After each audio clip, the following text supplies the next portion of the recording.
at the start of the year, we were having a conversation around some challenges you're having around growth and new business development and stuff like that. You guys had a lot of like goals and aims to blow up the company this year and do really great stuff, but you were struggling to find a way to increase your numbers of new business coming on, right? Yeah. But I feel like now you've got to a really good point of knowing that. So what was that like? And then, like, were you struggling, or was it a struggle or a challenge? And what have you got that solution? Yeah, sorted. Yeah? 30 invitations a week. Yeah, so that's what you got to do? That's it. That black and white? Yeah, episode over. Nice, okay. So everything's not great? No, I just have, 30 human beings, some form of invitation to learn more about what we do, then all our dreams come true. And how do you go about getting those 30 invitations? Right. Yeah, a little bit more grey when it comes to that. What do you got to do? It's just so many things that I've learned this year, especially because, like you sort of said, we're at that point after a little over a decade now in our company, and so much proof of concept that we're ready to grow. We've rebranded. That was middle of the year. Yeah. And it's so many different factors, that we're clear on, that culminates in 30 human beings of a certain kind getting extended an invitation to learn about what we teach. Yeah. That's it. Yeah, okay. Was that... to meet a certain, company and personal aim that is very satisfying. I think it would be quite good to understand that, because I talk about this a lot as well with the daily minimum actions you've got to take to get the outcomes that you want. You can't control the outcomes, but you can control the daily actions. And so for me, for instance, I need to connect with 100 people every week on LinkedIn. I connect with 100 of them. 40 of them will accept my connection request. And then 20 of those people will accept an invitation to have a coffee with me or a video call. And then from those 20, I will get 2 contracts. 2 people sign. That's right. It's happened, those numbers have been the same for the last 2 years, no matter if I'm doing 40 conversations or 10 conversations, or I'm spending more time trying to find those 20 people to talk to and trying to make them better quality people. Doesn't matter. At the end of the day, those numbers fall out. Every 10 people I talk to, I get 1 client.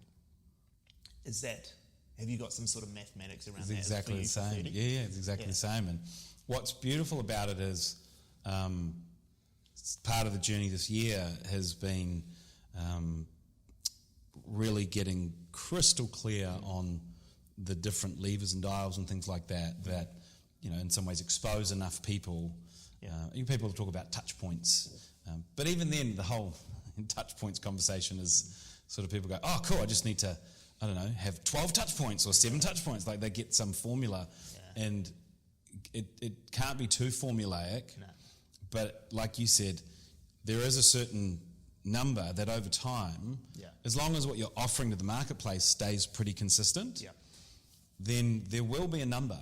And so we just recently, come back to this, had an executive retreat with the 5 of us who are business partners, my 4 colleagues in the US and me, about 3 weeks ago. And we went over 12 years of history. And it was just so cool because we measure everything, as you know. It's part of our transaction cycle, measure the work in action, right? So good. And huge spreadsheet that the team put together all the way to every single year, what events happened. One of my colleagues got cancer, another one got sick at one point. I travelled here and there in different points. I had a visa issue at one point. We listed on that, and it was amazing to see the consequence of all the action, all the activity for all of us over those years that then got us really clear on certain things. But back earlier in the year when we were talking, I think I have a predisposition, I'm sure it's pretty similar for many people, of it's easy to get fixated on the result that you want. Let's say it's 2 new clients a week, or 3 new clients a week. It's easy to go, oh, well, last year, this seems to be what worked to get that number, or we tried this and that didn't work, so let's add this.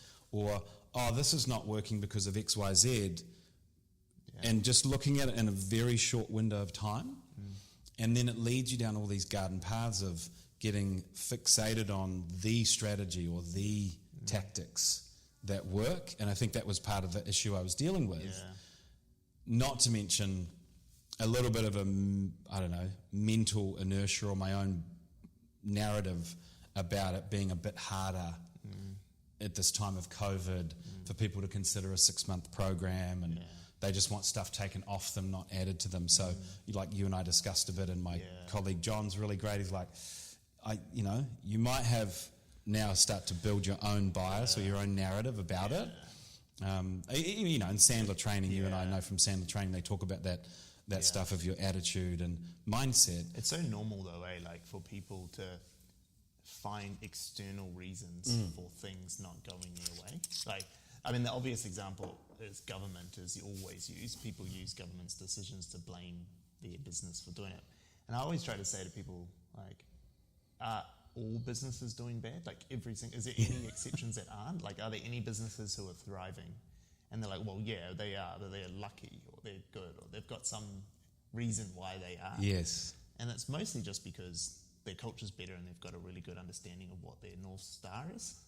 To your point, right? Like, they're not making excuses for themselves for their poor performance. They're just owning it. They're just having this idea of, like, extreme ownership, which is something that, like, from Jocko Willink's book that I really got out of. Like, just own it. Like, if you're not getting the results you want, you can't control anyone else anyway. You can't control if people have the effort to do a 6-month study program. You can't control that. You can only control what you can control, is what we're sort of talking a bit about today. There are things you can, again, it's all grey, but there are things you can appear to control. Yeah, have a more direct influence. Having influence over it is a better word, Like, you can have a lot more influence over things, and it's very easy to, like you're sort of pointing to, start to have the environment, so to speak, trump your own ability to go, well, hang on a minute, COVID's a thing, here's all the reality of the environment, life right now, let's not fight that. Let's actually kind of go, well, what can we influence, what can we control, so to speak.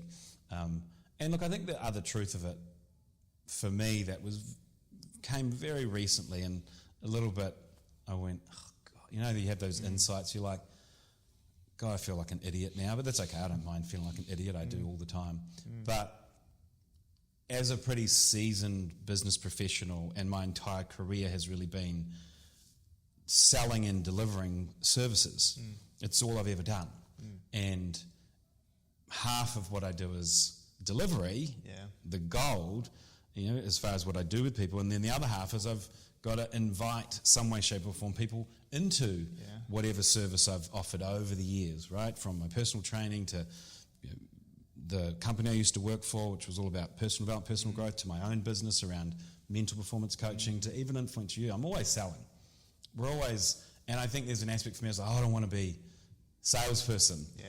I'm more than that, come on, and it's something I've had to wrestle with, of that there's nothing wrong with being a salesman. In fact, everyone is. Everyone is. Everyone's inviting people, whether you're in the back end of the company doing IT, all the way through to you're on the coalface selling. Everyone has to sell at some level. And for me, the basic numbers, it's not that I avoid them or did avoid them, but trying to find the most effective ways to gain new clients is definitely what I've observed that I go for. And the problem has been, it's a very results-driven mindset, as opposed to it was just the activity that you can control. And it's been all throughout my career, where sometimes I'm like, love the numbers, love just the day-to-day hustle, and then sometimes it's like you just want to get to the result faster. But what's transformed, and it's really helped through you and my colleagues and Kirkland, our co-founder, who tells story after story from back in the 80s with Herb Lender. This guy, Herb Lender, was the best salesman ever, and all he would ever ask the team is like, where's your next suspect? Show me your list of suspects. How many suspects? Which is not even a prospect. It's someone you suspect could be. Yeah. And Herb would celebrate at the end of the week if he had his 100 new suspects on his list. Yeah. Now, of course, he won every Friday, apparently, sales award. And all these youngies and people would be like trying to find the easy ways or like the tactic. And Herb just, it didn't matter where. He used to put an ad in the newspaper. It didn't matter where. He just knew all the different things he would do had to add up to that 100. And that's what's been cool. And you sort of said you did so much over Zoom where you just, have coffee meetings with people. And I was like, yeah, but some of those are a waste of time and you don't know the person. And But what's so cool of seeing the actual facts over the last 12 years, and it's what you said, it doesn't matter if it's random, someone I never know on LinkedIn, which I did years ago, a huge initiative before I was your client doing it. Yes, I've seen the stats. That was the most invitations I've ever done in 3 quarters. It was like 200. Yeah. And then the other thing is how many people show up to some sort of event. Yeah. And it all just ends up at about 8%, I think, 7 or 8% of any mix of those people. And that's 12 years. And I've known that number for a long time. Yeah. But I think... But what I love about those numbers actually when you showed me is that you literally were doing 3 times the invitations pretty much back in, I think it was 2015 or something like that when you were doing this. Yeah, I had this massive, I'm going to rock LinkedIn. Yeah. and it was probably perfect because LinkedIn was still so fresh that people weren't used to. I got locked out because I actually didn't know that if you don't know someone and they actually put, I don't know this person. Blocks. And it wasn't working one day. And I wrote to LinkedIn, they're like, oh, sorry, you've had too many people say I don't know you. That's how much I was just that's so funny. Connecting. And I remember looking at those numbers and seeing the same percentages rolled out. That's right. And you guys had your best year ever, and you've not really come close to it, actually. You've come close, but it was leagues ahead of where you are. Yeah, it's it's just done this in the last few years. Yeah, but that year was just this anomaly. And what was really good about it was about 18 months worth, because it was this. I think you had 4 quarters of doing the invitations.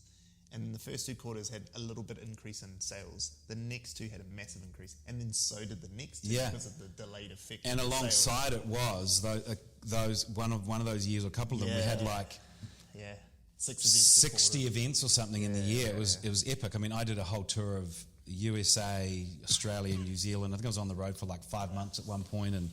But what's so cool about this is in 2016, I think it's the year, we were doing all these different workshops, and a lot of our clients come to our workshops, and it's so valuable for them because they get to come in person, and a lot of what we do is virtual, right? Yeah. But we started to have some of those events not have many guests, prospects. And, we're paying for a nice hotel or whatever it is, and sure enough, our CFO, doing his absolute job that he should do, is going look, these workshops aren't quote unquote, profitable, or, so unless we have more guests coming to them, and mostly they were designed and free because our clients reciprocated with bringing guests. It was a great model. Years before, they had to pay if clients wanted to come because it was another offer. But they were like, well, if we bring people, make them free. That was years ago. So sure enough, as people just start to see things like wallpaper when they happen regularly. And we made a decision, I think 2016, we're like, okay, we're not going to do these workshops.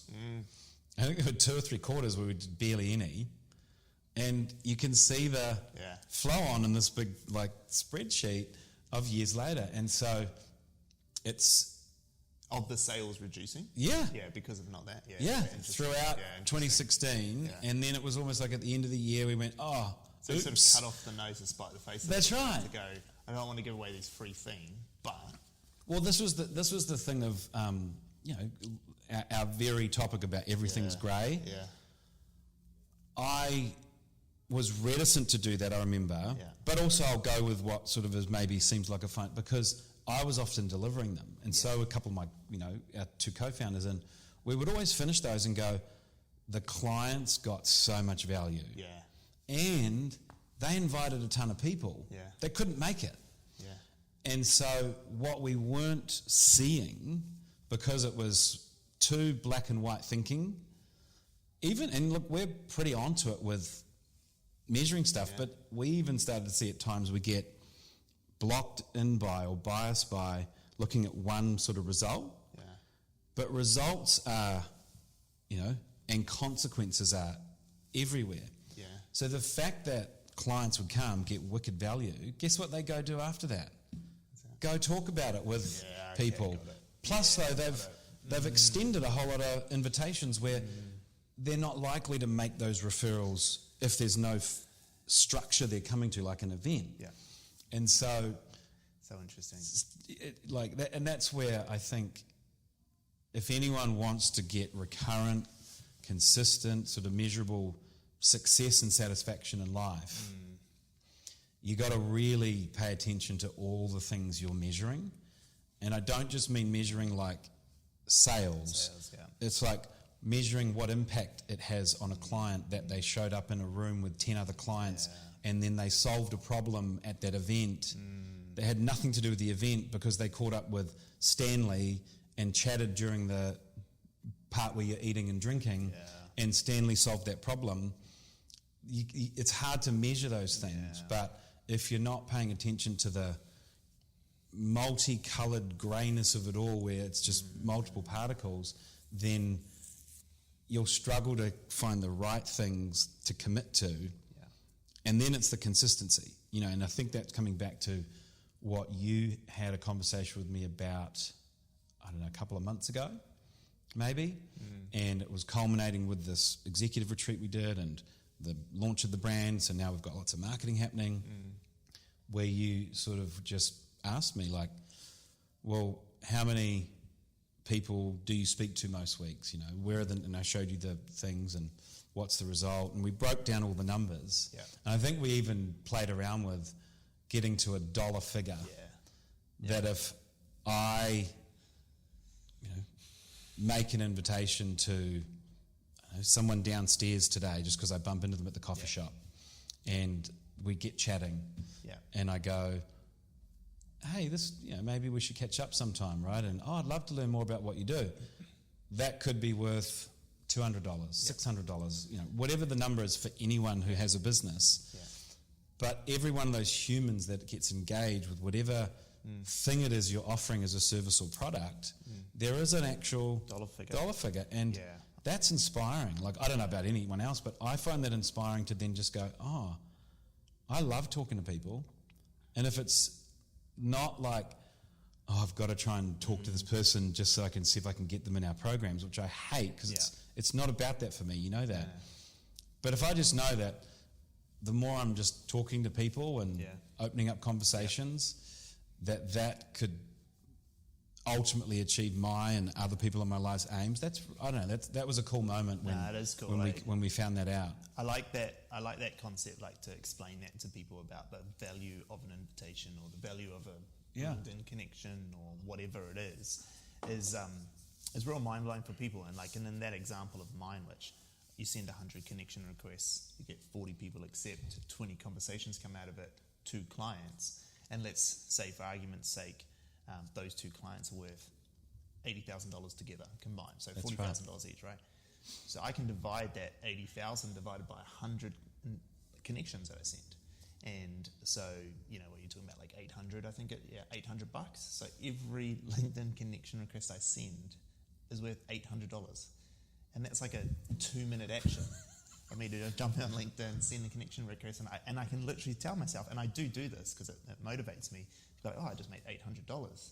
And like, how many people can make, $800 every 2 minutes or $400 a minute, and then you can multiply that out to 60 minutes or whatever, so 6-4, so you're making like $24,000 an hour. Like, that's just mind-boggling. And I'm just can do that. Yeah, that's right. And as you're talking, I'm thinking about, for somebody who is the owner or the person directly, like you and I say, we can control the numbers, so to speak. Not the numbers, but control the actions. I'm thinking there's also people who are in companies where they're relying on a salary or a profit share, but they're not able to control. But I don't hear that many, I don't know, I'll just say like a CFO or a tech person in the background or someone who's not in the marketing sales area. Yeah. I don't often hear them finding out from those who are responsible for their income, going, how many invitations or how many people need to actually get extended invitation for me to make sure I can not just earn the salary I'm earning, but have room to bring more value so then you can afford me to pay me more. Yeah. I think people live in some sort of just general illusion about it, like that they're comfortable. Do you think as long as the company's going well and they tell us the sales results or the whatever, then I'm safe, right? Do you think that's possible? Do you think it's possible that everyone in the world can have that or wants that clarity of, like, I kind of feel again, like it's all grey, but to be a bit more black and white, yes. Yeah, okay. Well, think about it, right? Almost all the humans I know, unless they're just retired and they've made enough money where they don't have to work or whatever, or they live up on a mountaintop and, I don't know, they're not in the real world, but people in the real world, doesn't matter who you are, if you're in an enterprise or an organisation, a company, some number of human beings must receive an invitation. And when we say in our language in the transactional invitation, it's simply a compelling opportunity or compelling offer to learn more about some service or some product. That's all an invitation is. You're not presenting yet, you're just, if it's a good one, it's people go, huh? Tell me more. Yeah. It's that, I want to know more. That's a good invitation. Yeah. And so if you just think about it, every single, whether it's Apple, who, I don't know, their marketing is, it's not like someone's ringing you up going, would you like to buy an iPhone? Or companies where it's almost completely like subscriptions, like Netflix. Yeah. That's just people learning about it through marketing, but still through the marketing and then the efforts of the activity of extending the invitations, every enterprise should be able to have a number. Yeah. But I think that also ties into, as long as they know their aims. Like in our enterprise, we all know as 5 business partners that by 2030, there's a size of our company we want to get to, and it's conservative. Yeah. Some people are like, oh, you guys should be way bigger than that. Well, it's like, well, we could be, but we all know the numbers that would satisfy us. Yeah. And that's where this 30 invitations comes to. Right? I know that if 30 invitations of some form to directly or to an event and showing up at an event happen, then my financial aims, our enterprise, a lot of stuff is getting well handled, which then allows me to meet the satisfaction across other areas of life. Yeah. Because it could be 50. I mean, if I could do 50, why not? Well, then I probably won't have any time for anything else. Yeah, exactly. It's understanding that balance. Well, I mean, it's coming back to the title of the show, right? That everything's great. That it's not all about sale. Your life isn't all about sales. Your life isn't all about signing up new clients and building this big thing, and that your dash hounds, pool, like your life, social life, all that's important. But if we go back to, so we've talked about doing the daily actions that you have to do, having these events, and getting this clarity around like the numbers. How do you? I mean, that all seems really good. Like, cool. I just need to do 30 minutes. Yeah, easy. Watch. But like, click your fingers. No. What's the maintenance? Like, see, I think that's where and I think actually for you, it's a really important conversation because you've overcome this a couple of times where you've known the 30 invitation thing for many years now. Yeah. It wasn't something I taught you or... No, I've known the number, Well, we have as an enterprise known the number, that's right. So how do you maintain that? Yeah, that's a really, really good question, and there is no simple answer. No answer, right? That's very grey, in the sense of, for those listening, what we mean by grey is it's like you've got to figure out how to manage and massage all the different things and do enough of them, with the resources you've got. And I think it's an important thing. It comes down to resources, right? Yeah. Like what human, what tangible, intangible resources have you got working for you? there's a little bit of being facetious about 30, sweet. I don't yet. Like I'm. We're in the process, so to speak, with our growth plan. Yeah. Now that we've relaunched, things are getting more simple for what we do. Generally, I know I'm fit for, and I've been able to quite consistently for many years do at least say 10 with all the other accountabilities and things I've got, and then have a certain number show up to events, which is part of the equation. But there's a leap, there's something I'm, now that the sort of facts have come in and we've got our sort of clear plan and strategy, there's a bit of a leap that I'm having to figure out, or gaps, a better way to say it. But what I'm pretty clear I'm not going to do this time is get back into the just go for the result. It is the maintenance of the consistent action. So one of the things I've done, which you know about, is 3 times a week now from 9 till 10 a.m. I've got myself, my client manager support person, and Josh, who's our guy in the US that is our business development guy. We have to meet. And all we do for 1 hour, it's like, hey, how you doing? Little banter, get to work. Yeah, I love it. And we do what we call our suspecting, right? We just, we're working on who is it that would be great to be introduced to what we do. And that's a structure that I wish I'd done a long time ago, but you don't know what you don't know until you sort of, get there. I love it. But I show up for that. Yeah. I show up for it. I'm a minute late now and then, but it's so good that is in. So to answer your question is, it's more and more and more of getting clear for me and then the others that I'm training up, that are in business development for us, of what are those boxed in kind of environments that need to get created. Because honestly, Stanley, no one that I know of loves to do that work, but everyone has to. Yeah, I really like that. I think it's something that I'm taking away from you, both from this conversation, it's probably cemented it, but also listening to you over the last couple of weeks. Even in my team and the culture that we're building, I think this is something that people can do in their businesses, is that holding each other accountable and just setting non-negotiable meetings like that to do the same thing repetitively each week and make it just, it's like we talked about with the Effortless book that we've talked about before, that it just becomes the thing you do. There's nothing you can choose about it, but doing that one action, that's all you do. So you could just do that once a week or 3 times a week. Yeah. And that's actually the minimum effort, not the 30 invitations, because they will come from the 3 conversations you have around suspects. Yeah. So I really love that. So, yeah, look, that was really good. I really think that we figured out something about that, and I think you know what that is.